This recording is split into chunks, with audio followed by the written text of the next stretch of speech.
Okay, so welcome back sa isa na namang Taal Volcano episode. Maraming pangyayari sa araw na ito. At nandito na naman tayo para mag-update.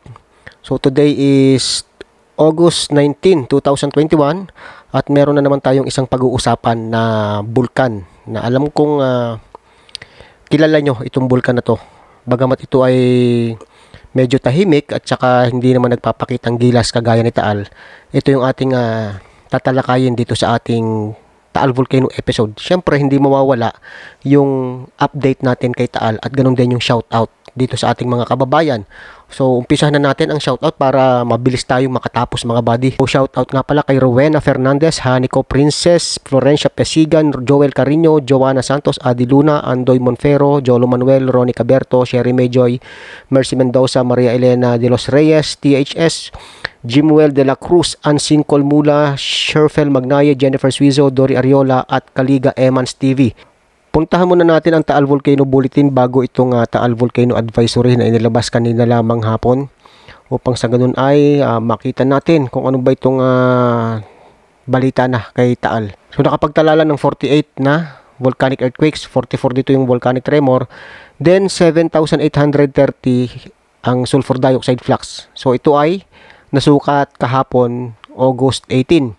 Biglang nagkaroon ng advisory dahil ang dami tayong re-receive na mga mensahe mula sa ating mga kababayan na sir, grabe ang VOG dito sa sa lugar na ito. At nakakaabot pa nga sa Puerto Galera, sa Mindoro, may nag-message din sa atin na kung saan nakitang-kita nga itong VOG na to. So yung kanilang naitala na sulfur dioxide emission for today, August 19, na ilalabas bukas, August 20, ay nasa 15,347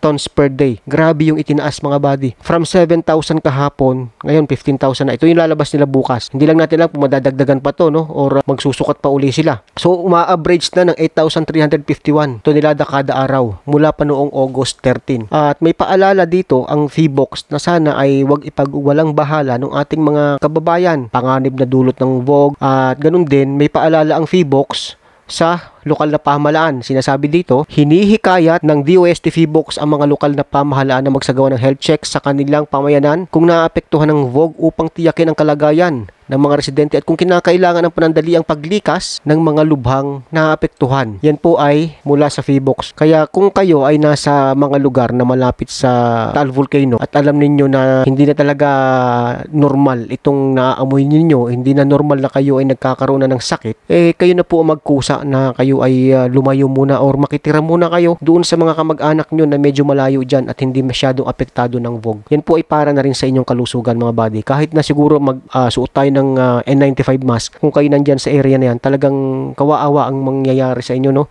Grabe ang sakripisyo. May COVID-19 na, may VOG pa. Ngayon ito pa, yung mga naglutangan na isda na nakita dito sa Talisay. Mukhang galing daw sa mga fish cages. So sana panagutin yung mga may-ari ng fish cages na yan at saka yung mga tauhan kung mga patay na isda ito ay galing sa kanila at hindi man lamang nila inaayos, no? Hindi man lamang nila ibinabaon ng ayos at itinatapon na lang or pinababayaan na lamang na maanod ng tubig sa baybayin. So napakabaho na daw sa lugar na yan, sa may Santa Maria, Talisay. At kanina inapanood ko yung isang live nga na kung saan ay talagang nagrereklamo na yung mga tao. From 7,830 to 15,347. So wala pa po dito yung volcanic earthquakes. Hintay po natin kung may pagbabago bukas, kung anong madadagdag pa dito. At dito nga sa windy.com ay talagang kapansin-pansin naman talaga itong SO2 cams niya, no?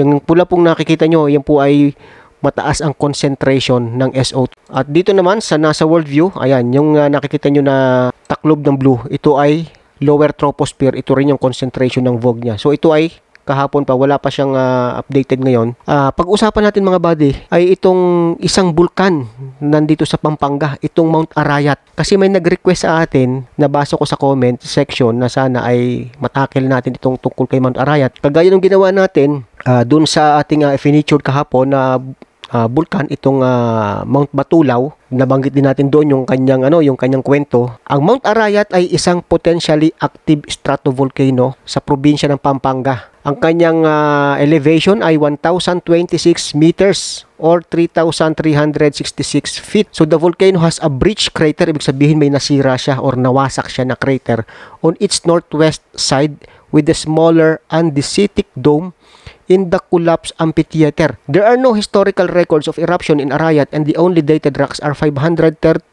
minus and 650,000 years old basalt predating the collapse and formation of the lava dome. So ibig sabihin, ito pa lang si Mount Arayat ay may lava dome. Itong bundok na to mga buddy ay napakahalaga sa naging kasaysayan, no, sa Philippine Revolution.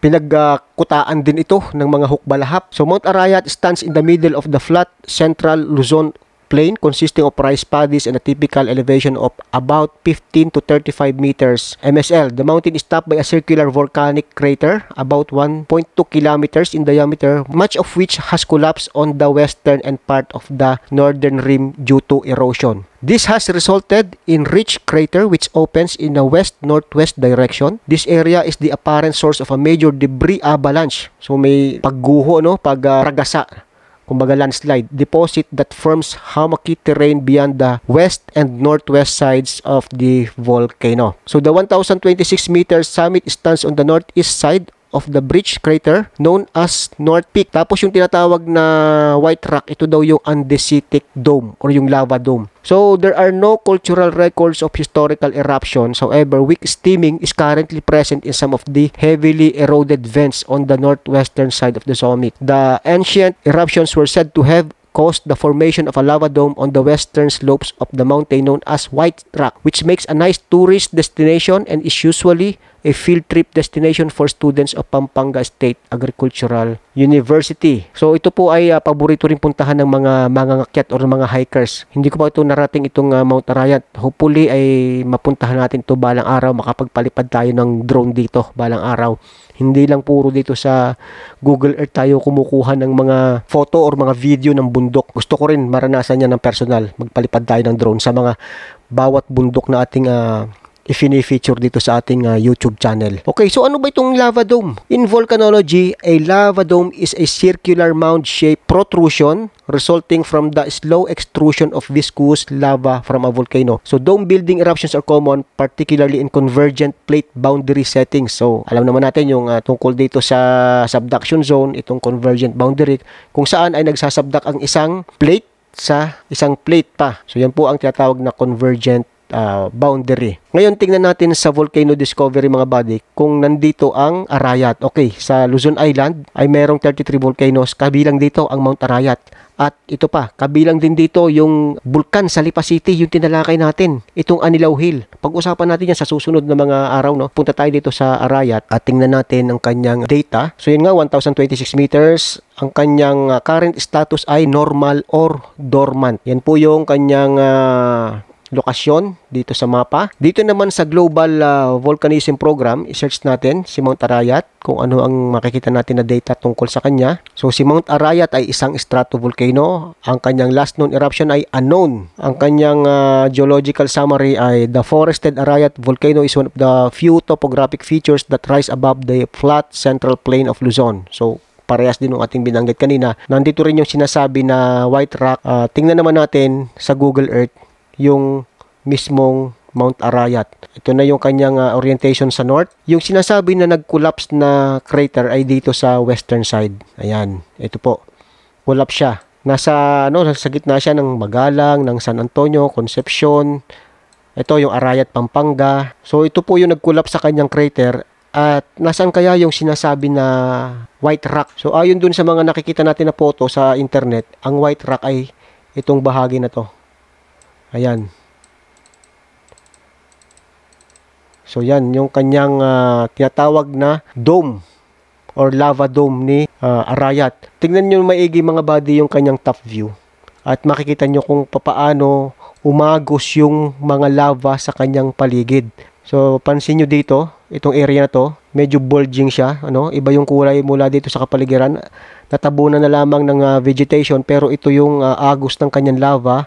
Ito yung Pampanga River. So kung titingnan natin sa medyo mataas-taas na bahagi, pansin niyo nasa gitna yung kanyang crater at nakarating dito yung pag-agos ng lava. So malapit na dito sa mga kabahayan. Siguro nung una wala pa dito mga ganitong mga bahay, kagaya nitong bahagi na to, umabot dito yung agos ng lava. So wag naman sana mangyayari na magkaroon ulit ito ng eruption or mabuhay ulit ito. Talagang marami siyang mapipinsala, no? Yan po ang Mount Arayat sa kanyang aerial view. Ito po yung bahagi na kung saan ay makikita mo yung pag-agos ng lava. At yung sinasabi naman na collapse crater ay ito ngang bahaging ito sa kanluran. Ito, kitang-kita natin, no? Nawala na yung rim niya dito, kundi gumuho na siya pababa. At yung lava dome ay nandito sa bahaging ito. Yan. Okay, so sana po ay nakapagbigay ito ng impormasyon sa inyo, ng panibagong kaalaman. At yan na po yung ating gagawin, na bawat Taal Volcano episode natin, tayo ay tatalakay ng isang bulkan. So sa susunod, meron na akong naisip na bulkan. Maging mapagmatsyag pa rin po tayo, maging alerto, kasi nga po sa ipinapakita na naman ni Taal, tumaas na naman ang sulfur dioxide, 15,000 plus. Napakahaba na po ng oras na ibinigay sa atin ng bulkan na to para tayo makapag-prepare. Hindi kagaya nung eruption niya noong January 12, 2020 na talagang sorpresa, no?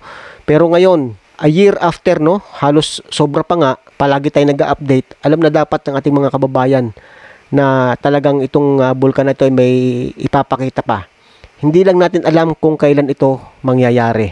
Walang makakapagsabi. Hindi rin natin alam kung magiging malakas or magiging kasing hina lamang noong July 1 prior to magmatic eruption or explosion. Basta magdasal, be vigilant, at nakahanda palagi upang sa ganun ay hindi tayo masorpresa. Muli ito yung Supremo. See you next time, mga buddy.